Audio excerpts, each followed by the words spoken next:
తగ్గినాయా? అవును. మానేశారా?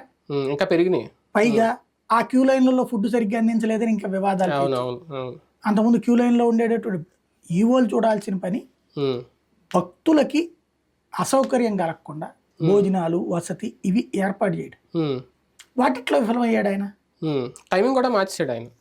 ముందు బ్రేక్ అంటే 6 గంటలకు స్టార్ట్ అది అయిపోయింది. మంచి ఉద్దేశమే అని చెప్తాడు. ఏంది రాత్రి అంతా క్యూ లైన్ లోనే ఉంటారు కదా, వాళ్ళు పొద్దున్నే బ్రేక్ అంటే ముందే దర్శనం చేసుకుని వెళ్ళిపోతారు, బ్రేక్ వల్ల జనాలు ఇబ్బంది పడుతున్నారు అన్నట్టు. ఉద్దేశం మంచిదే కావచ్చు, అందులో నేను దాన్ని తప్పు పట్టను. కానీ సమస్య ఏంటంటే ఆ విఐపి విధానంలో సక్రమం పాటించాల. రెండోది అతను తీసుకొచ్చింది ప్రజలకు ఉపయోగపడాల. ప్రజలెవరు మేము సాటిస్ఫైడ్ అనలా, విఐపీలు సాటిస్ఫై కాల.